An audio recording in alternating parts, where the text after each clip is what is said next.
They've never initiated, never taken lead, never been the one pursuing, never been the one planning, never been the one making effort to maintain connection.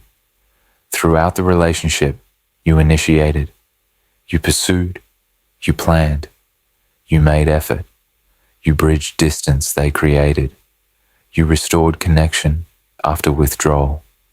You did the work of maintaining relationship while they responded, followed, participated passively. The dynamic was established early. Was you in active role and them in passive role? You reaching out, them responding when they felt like it. You suggesting plans, them agreeing or declining based on their comfort. You pursuing closeness, them allowing closeness when closeness felt safe enough. You leading, them following.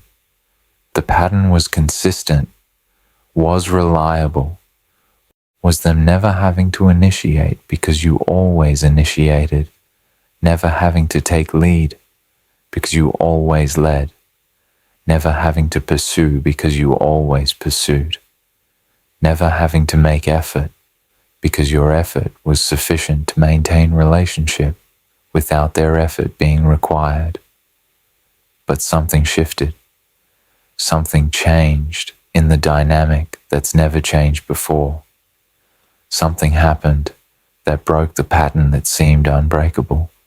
They initiated, they took lead, they pursued, they made effort, they planned, they reached out first, they suggested connection, they created closeness instead of just allowing closeness you created. They did the active pursuing you've always done, did the leading you've always done, did the initiating that's always been your role.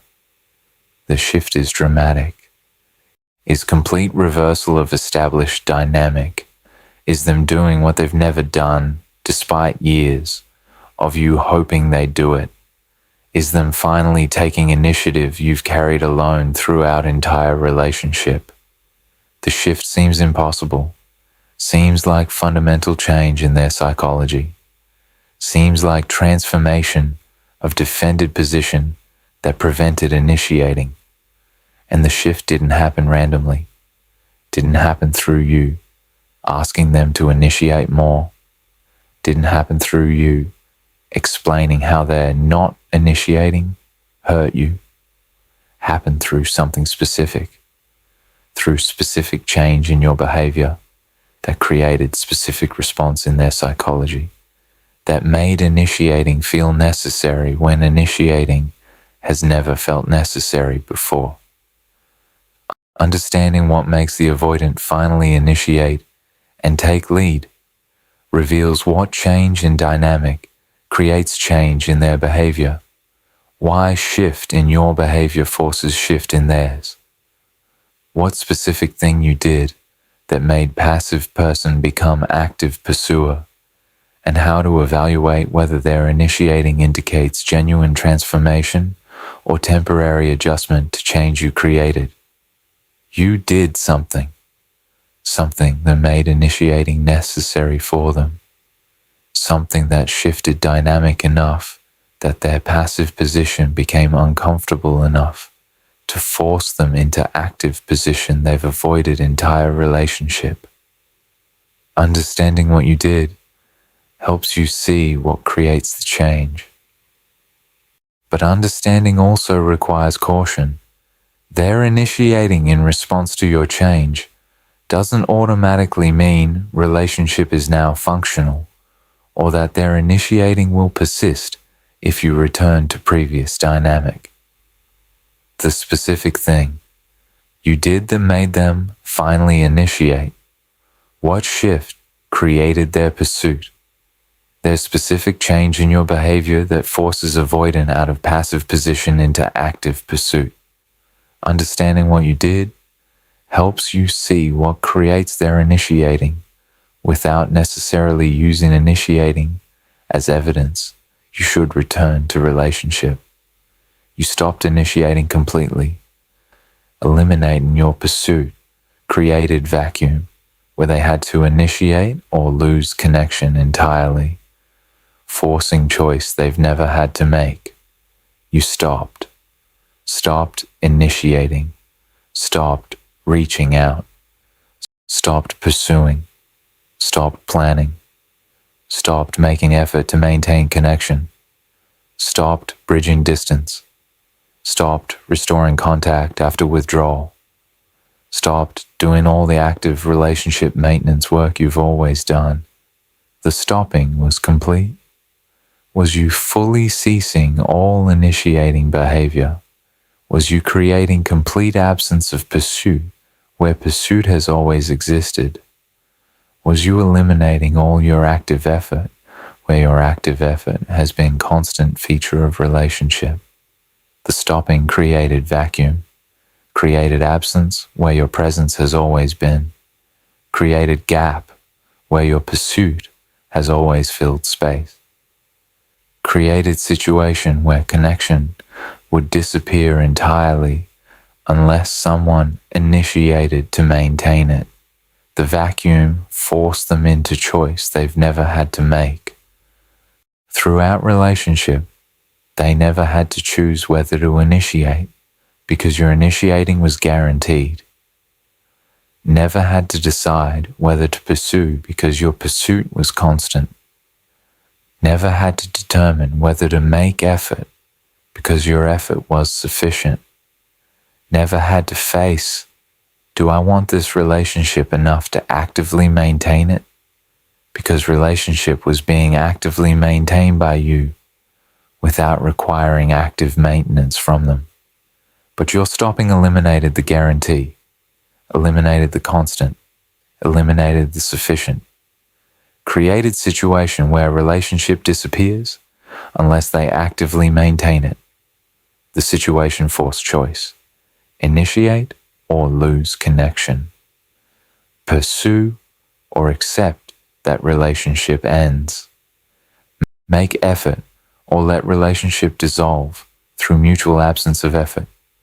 The choice made, initiating necessary, made it necessary in a way it's never been necessary before. Previously, not initiating was cost-free.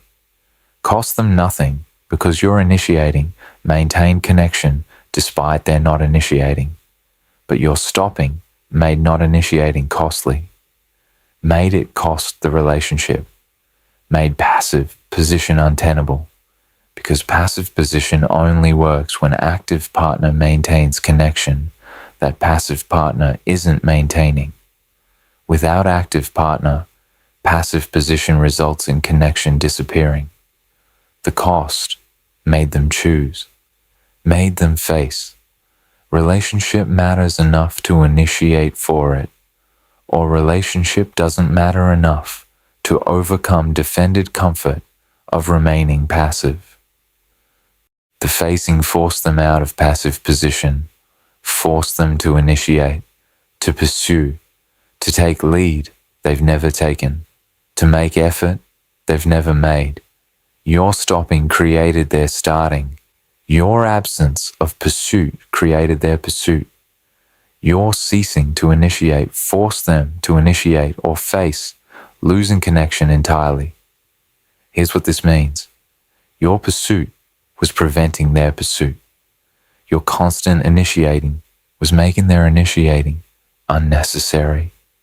Your active effort was allowing their passive comfort.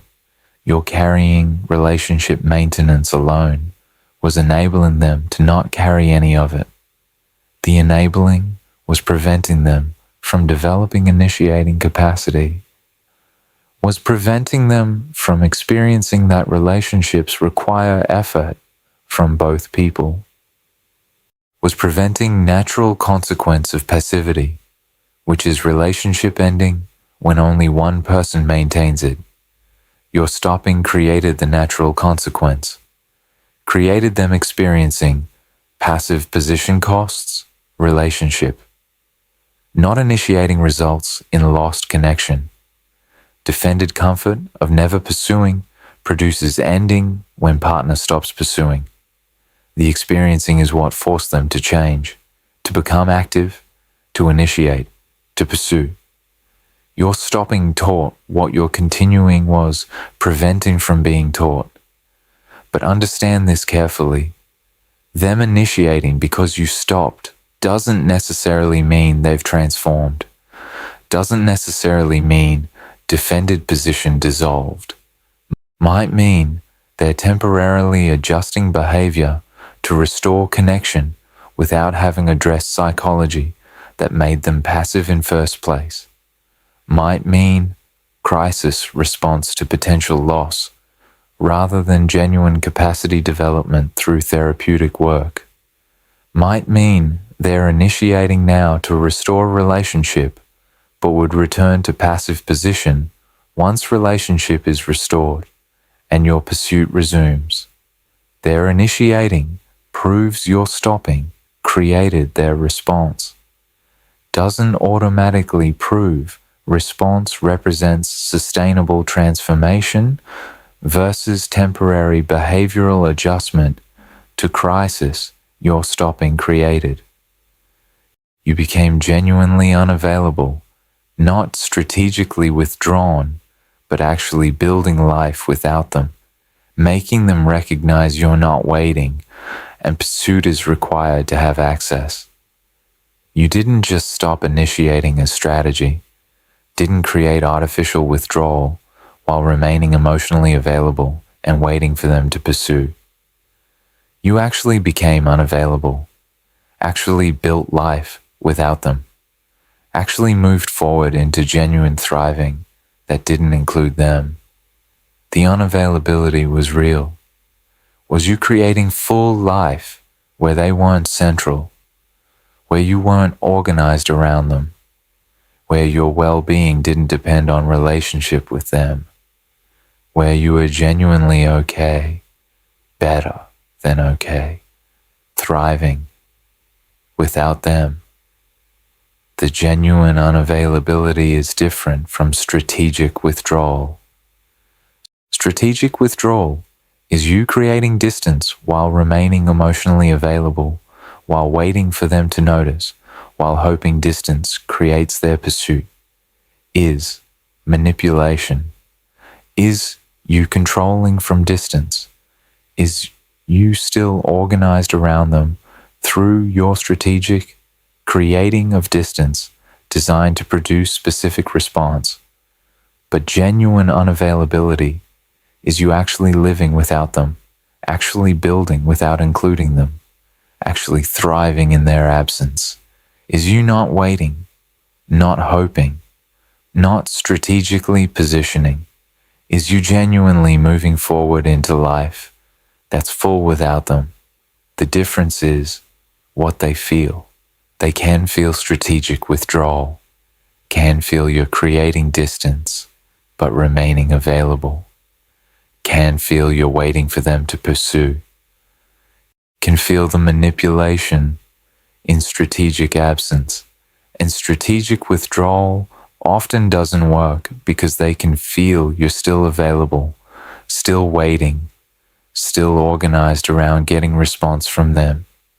But they can feel genuine unavailability too, can feel you're actually gone, actually building, actually thriving, can feel you're not waiting, not available, not interested in them pursuing because you're too busy living full life to care whether they pursue or not. The feeling of your genuine unavailability is what shifts their psychology. Shifts it because genuine unavailability means pursuing is required. You're not accessible without pursuit. You're not waiting to be reclaimed. You're not available to be restored to relationship through minimal effort. You're genuinely unavailable. Genuinely building elsewhere. Genuinely thriving without them. If they want access to you, they have to pursue. Have to interrupt your thriving with compelling reason to make you consider making space for them in full life you've built.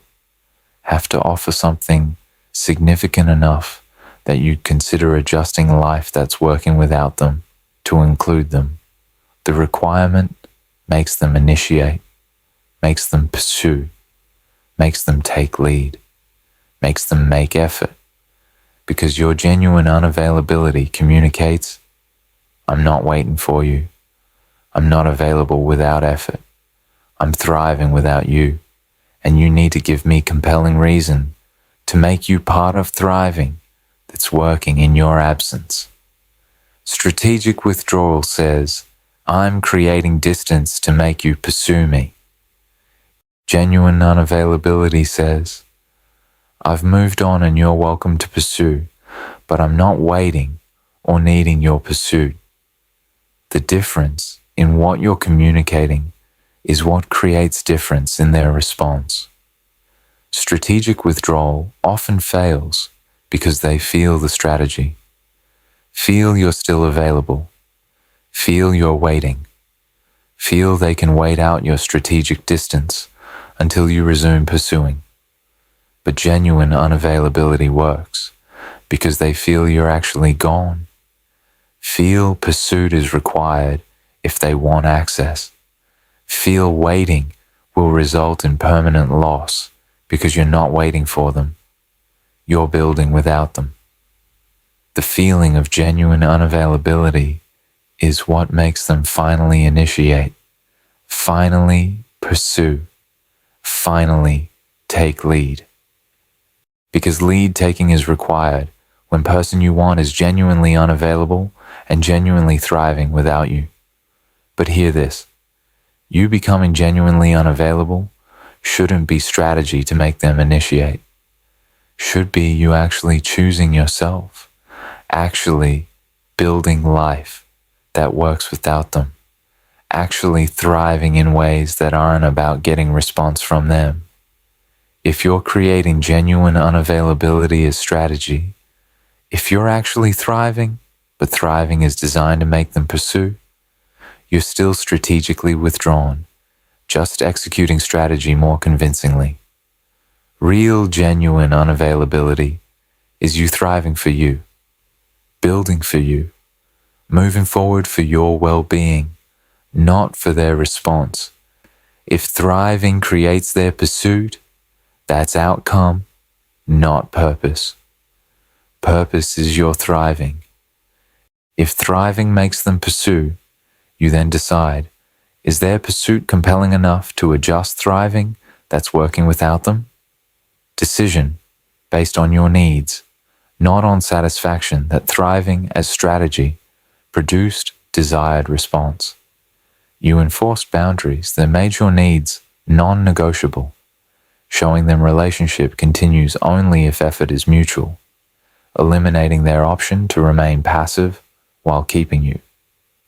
You stopped accepting one-sided effort, stopped tolerating relationship where you initiate and they respond, stopped allowing dynamic where you pursue and they allow pursuit, stopped accepting their passivity, started enforcing boundaries, boundaries that said, I need mutual effort, I require reciprocal pursuit, I won't maintain relationship alone. I need you to initiate, to plan, to pursue, to take lead sometimes. The boundaries made your needs non-negotiable, made them requirements, not requests, made them conditions for relationship continuing, not preferences you hoped they'd accommodate. The shift from requesting to requiring is what changed dynamic. Previously, you requested. Asked them to initiate more, explained how their not initiating hurt you, expressed desire for more reciprocal effort, but request without enforcement taught them. Requests are optional, can be ignored without consequence, don't need to be met for relationship to continue. You'll keep pursuing even if I don't pursue back. You'll keep initiating even if I never initiate. You'll maintain relationship alone, even though you'd prefer I help maintain it. The learning made your requests ineffective, made them informational without being motivational. They knew you wanted more effort, knew not giving effort hurt you, but knew relationship continued despite hurt, knew your pursuit continued despite their passivity, knew consequences of not meeting requests were zero, so requests produce no change. But boundaries are different. Boundaries have consequences. Boundaries say, meet this need or relationship ends. Reciprocate effort or I'm leaving. Initiate sometimes or connection stops. The consequences make boundaries enforceable. Make them requirements that must be met for a relationship to continue. Your enforcing boundaries shifted dynamic, shifted it by making their passivity cost them the relationship, by making not initiating result in your leaving, by making one-sided effort result in relationship ending. The cost made them choose, made them face, initiate and pursue and reciprocate effort or lose relationship.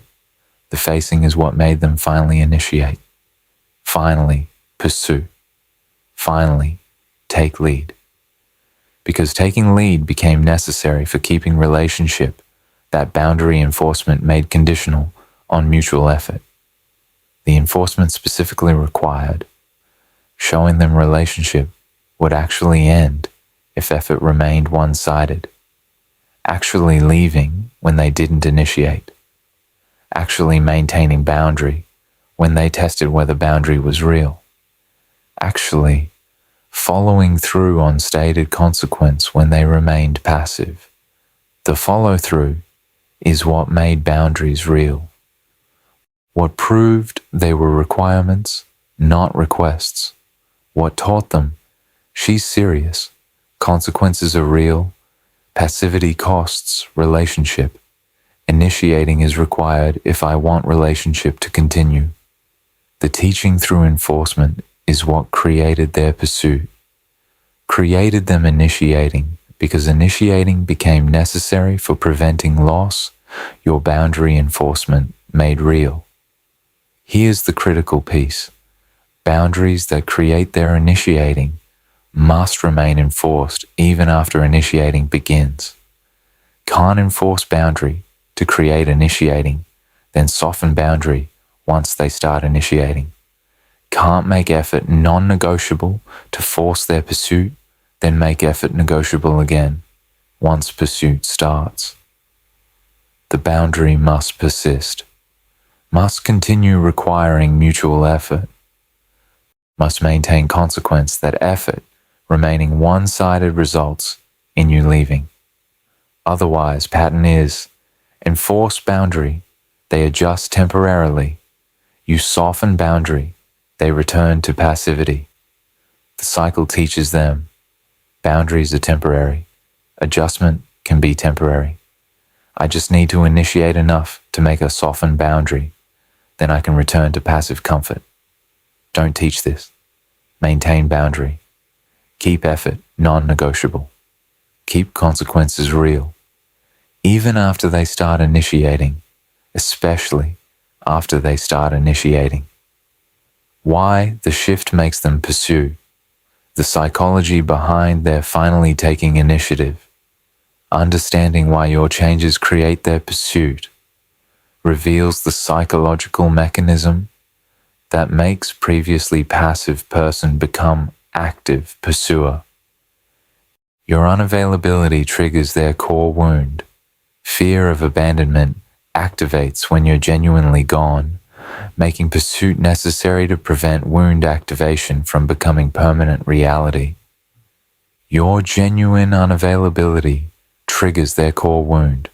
The core wound is abandonment, is fear of being left, is terror of losing important person, is wound from childhood where important person left or was inconsistently available or abandoned them emotionally. The wound created defended position designed to prevent wound from being triggered by avoiding deep attachment that would make abandonment painful, by maintaining distance that makes loss less significant, by staying defended so being left doesn't devastate. The defended position is protection against wound. But your genuine unavailability triggers the wound anyway, triggers it by creating the thing wound fears most. You leaving, you gone, you unavailable, you building life without them, you thriving in their absence. All of this activates abandonment wound, activates fear, activates terror that wound is becoming reality. Previously, wound wasn't activated because you were always available, always pursuing, always maintaining connection despite their defended distance. Your constant availability meant wound isn't triggered because you're not leaving, you're staying, you're pursuing me despite my passivity. Your availability protected them from wound activation, but your unavailability eliminates the protection, eliminates your constant pursuit that proved you weren't leaving, eliminates your maintained connection that kept wound from being triggered. Your unavailability activates the wound, makes fear real, makes terror present, makes them face. Abandonment might actually happen. Person I care about might actually leave. Wound might become reality instead of remaining protected against fear. The wound activation is what makes them pursue, makes pursuit feel necessary, makes initiating feel urgent, makes taking lead feel required to prevent wound activation from becoming permanent wound reality. They pursue to prevent abandonment, pursue to stop you from leaving, pursue to restore connection that protects them from wound they're feeling activated. Pursue because wound activation is unbearable, and pursuit is how they attempt to eliminate wound activation by preventing the abandonment that's triggering the wound. Your unavailability triggered wound. Their pursuit is attempt to deactivate wound by restoring your availability. Here's what this means. Their pursuit is wound-driven. Is them responding to activated fear. Is them attempting to prevent abandonment that's triggering core wound. Is crisis response to wound activation. This doesn't mean pursuit is insincere. Doesn't mean they don't want you. Does mean pursuit is motivated by fear rather than by desire, is motivated by preventing loss rather than by wanting connection, is motivated by wound avoidance rather than by genuine seeking of intimacy. The motivation matters because wound-driven pursuit is crisis pursuit. It's pursuit that exists while wound is activated, might not persist once wound is deactivated, might not continue once they feel secure again that you're not leaving, might be temporary response to crisis of potential abandonment rather than sustainable pursuit based on genuine desire for mutual effort in relationship. Their pursuit proves wound was activated, proves your unavailability created crisis, doesn't automatically prove pursuit represents transformation versus crisis response that will fade once crisis resolves and wound is no longer activated. The competition anxiety activates. Seeing you thrive makes them fear someone else will claim you, creating urgency to pursue before you're taken by person who will initiate. You're thriving, thriving visibly, thriving in ways they can see or sense, building life that's full, connecting with others, doing well, being happy, being attractive to others through your thriving. The thriving creates specific anxiety in them. Competition anxiety is them recognizing you're desirable, recognizing you're attractive, recognizing others see what they see, that you're a person worth having. Recognizing you're thriving makes you more attractive, not less attractive. Recognizing someone else might pursue you. Someone else might claim you. Someone else might offer you partnership they're not offering. Someone else might appreciate you in ways they haven't appreciated you. The recognition creates fear. Fear that they're going to lose you, not just to your thriving without them, but to someone else who recognizes your worth and pursues you the way they haven't pursued you. Competition anxiety is them facing, if I don't pursue, someone else will. If I remain passive, someone active will claim what I'm not claiming. If I don't initiate, someone who initiates will win what I'm losing through not initiating. The facing creates urgency, creates need to pursue before someone else pursues, creates need to take lead before someone else takes lead, creates need to claim you before someone else claims you. The urgency makes them initiate, makes them pursue, makes them finally take active role they've avoided because remaining passive risks someone else taking active role and winning you. Competition anxiety makes pursuit feel necessary, feel urgent, feel required to prevent losing you to competitor who'll do what they haven't done, pursue you, initiate with you, take lead in relationship with you. The competition anxiety reveals something. They want you, but weren't pursuing you while you seemed guaranteed. Weren't initiating while you seemed like sure thing. Weren't taking lead while you were always there. But now you're not guaranteed, not sure thing, not always there. Now you're thriving and attractive and potentially available to others. Now, pursuing feels necessary because not pursuing might result in losing you to someone else. The shift from you being guaranteed to you being potentially claimed by others is what activates their pursuit, is what makes them finally compete for you by initiating and pursuing and taking lead. Here's the uncomfortable truth. Competition anxiety creating their pursuit means pursuit is about not losing you to someone else, is about competing, is about claiming what they don't want someone else to claim, is less about genuinely wanting mutual partnership and more about not wanting someone else to have you. The distinction matters. Pursuit motivated by not wanting to lose is different from pursuit motivated by genuinely wanting partnership. First is defensive, is protecting what they have from being taken.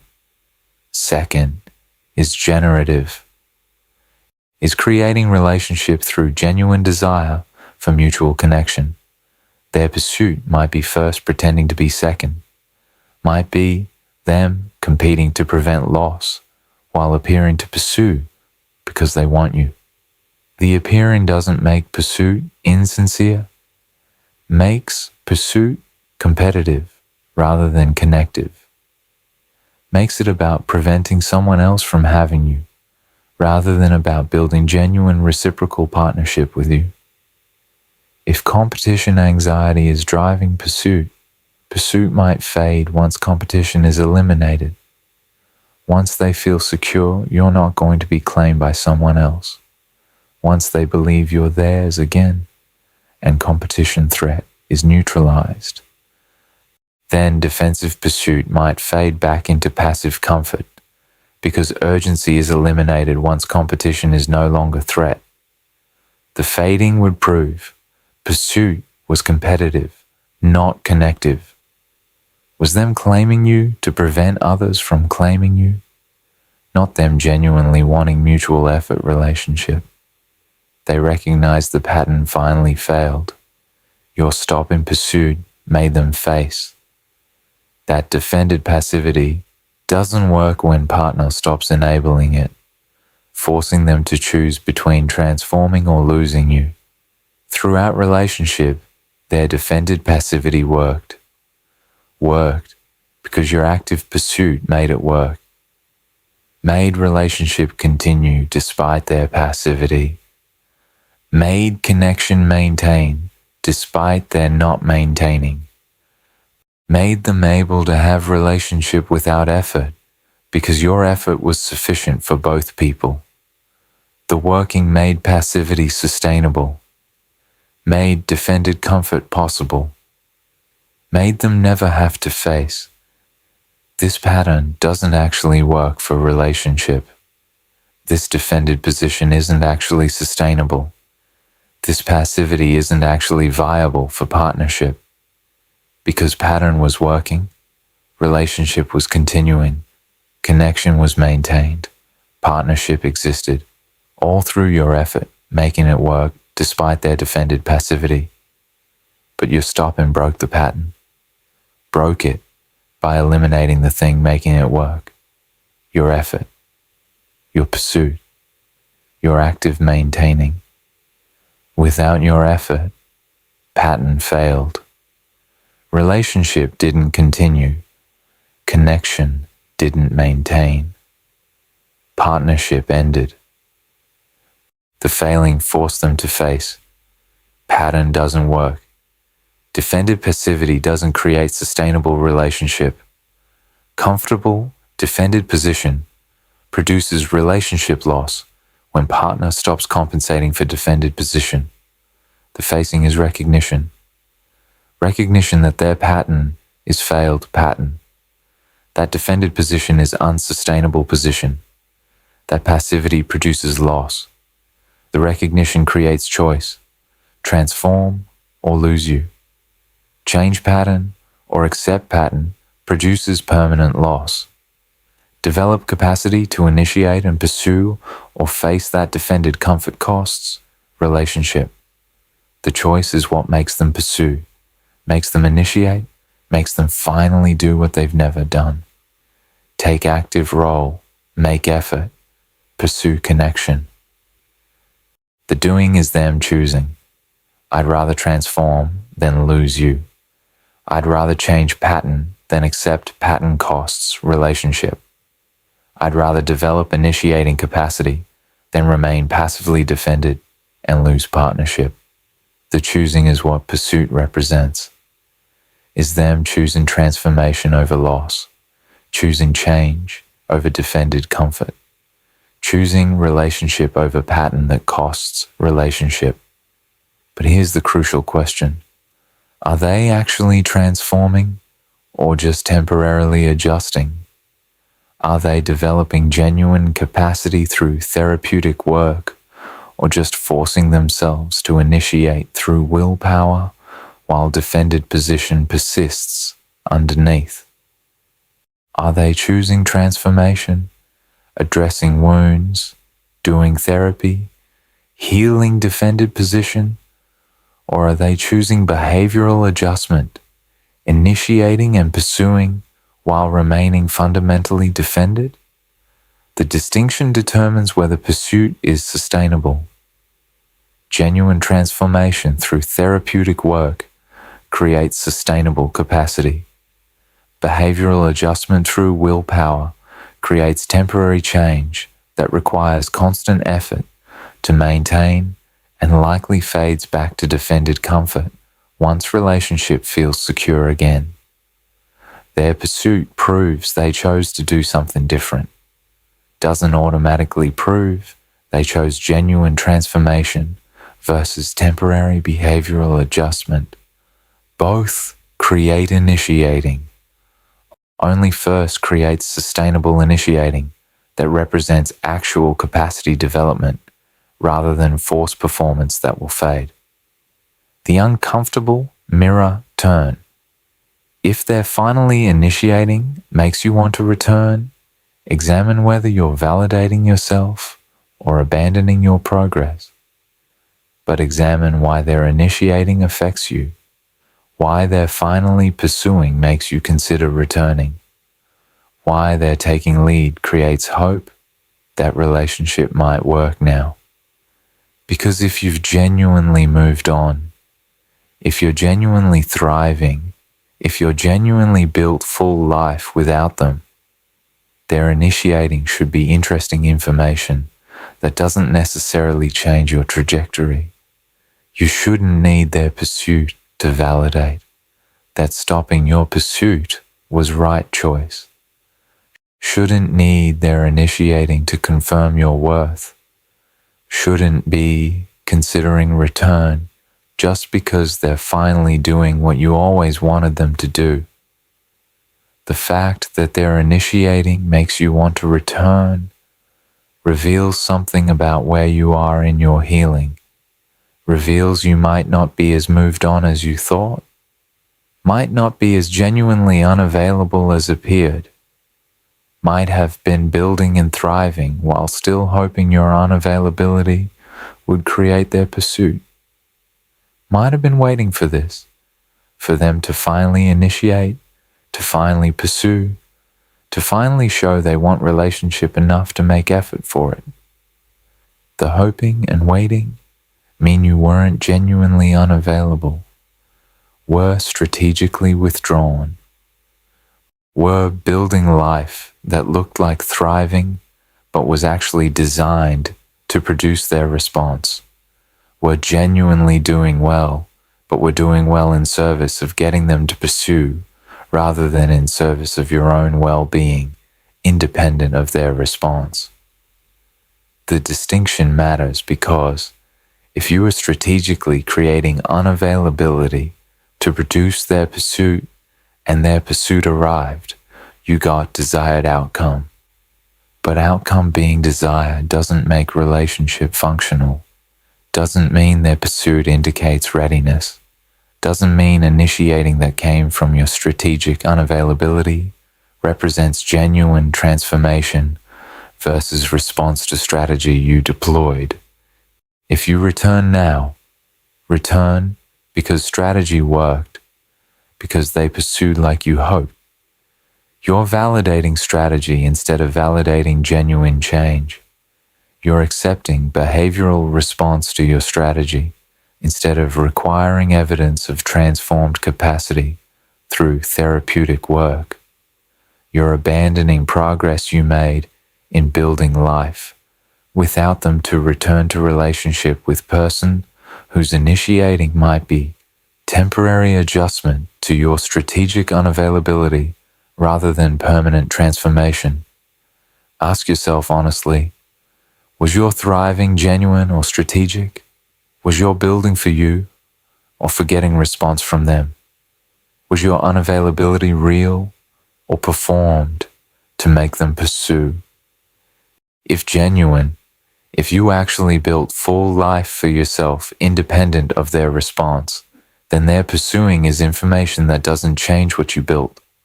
Is them finally showing up, but showing up to life you've already built fully without them. Is you deciding whether their showing up is compelling enough to adjust life that's working. If strategic, if you built to create their response, then their pursuing is goal achieved. But goal being achieved doesn't mean relationship is now functional or that their initiating represents what you need it to represent for relationship to work. Don't abandon progress to return to relationship just because person finally pursued. Don't leave full life you built to go back to person whose pursuit might be crisis response to your leaving rather than genuine capacity development. Don't sacrifice well-being that's working to test whether their initiating is sustainable. Their pursuit is information. Is them finally showing response you wanted? Doesn't automatically mean response indicates what needs to be true. Genuine transformation, sustainable capacity, therapeutic work addressing defended position for relationship to work. Use pursuit to validate. You were right that they could initiate if initiating became necessary. Then use validation to require more. Require evidence pursuit represents transformation, not strategy response. Require therapeutic work. Require sustained demonstrated capacity. Require proof, initiating will persist, not just while you're unavailable, but while you're available again. Don't accept pursuit as sufficient. Make pursuit starting point for requiring actual evidence of transformation. What they're initiating actually proves, and what it doesn't prove about transformation. Understanding what their pursuit reveals helps you evaluate whether initiating indicates readiness or represents temporary adjustment that will fade. It proves they can initiate when necessary, showing capacity existed but wasn't being used, revealing choice rather than inability. Their initiating proves something crucial. Capacity exists. They can initiate, can pursue, can take lead, can make effort, can plan, can maintain connection actively instead of passively. The capacity was always there, always present, always possible, but wasn't being used, wasn't being accessed, wasn't being deployed. Now it's being used, being accessed, being deployed. The shift from not using to using proves not initiating was choice, not inability. Was them choosing not to use capacity they have, not them lacking capacity to initiate. Was them choosing passive, comfortable, defended position over active, pursuing engaged position. The choice being revealed is important information. Is them showing you, I could have initiated all along, could have pursued you, could have taken lead, could have made effort. Capacity existed, I chose not to use it. Now, I'm choosing to use it. The proving is validating. Validating because it confirms you weren't wrong to want them to initiate, weren't wrong to need mutual effort, weren't wrong to require reciprocal pursuit, weren't asking for something they were incapable of, were asking for something they were capable of, but choosing not to do. Their initiating validates your needs were reasonable, validates their not meeting needs was choice, validates you were right to enforce boundaries, requiring what they're now showing they could have done all along. Use validation to confirm you weren't wrong, your needs were legitimate, their not meeting needs was their choice, not their incapacity. But capacity existing doesn't mean capacity will be sustained. Doesn't mean they'll continue initiating once crisis that made initiating necessary resolves. Doesn't mean willpower-driven behavior change will persist without therapeutic work developing sustainable capacity. Doesn't mean they've transformed versus temporarily adjusted. They can initiate. Doesn't prove they will initiate sustainably. Doesn't prove initiating represents healed, defended position versus forced behavior change that requires constant effort to maintain. Capacity being proven doesn't prove capacity, is transformed capacity versus temporarily accessed capacity that'll fade back to defended passivity once urgency fades. It proves your changes created their response, confirming your behavior affects their behavior, showing dynamic was maintaining their passivity. Their initiating when you stopped proves your behavior was affecting their behavior. Your pursuing was enabling their not pursuing. Your constant availability was making their pursuing unnecessary. Your active effort was allowing their passive comfort. The relationship between your behavior and their behavior is now proven, is demonstrated through them initiating when you stopped, is confirmed through dynamic shifting when you shifted. Your changes created their response. Your stopping pursuit created their pursuit. Your becoming unavailable created their pursuing availability. Your enforcing boundaries created their meeting boundaries. The proving confirms dynamic was problem, Was your behavior enabling their defended behavior? Was relationship maintenance being one-sided because you were maintaining enough for both people? Your doing the work made their not doing work sustainable. The confirmation is important. Is you recognizing you were participating in maintaining the problem? Your pursuit was part of dynamic that made their passivity comfortable. Your effort was enabling their defended comfort. Doesn't mean you're responsible for their defended position. Means your behavior was making their defended position sustainable when it wouldn't be sustainable if you weren't compensating for it.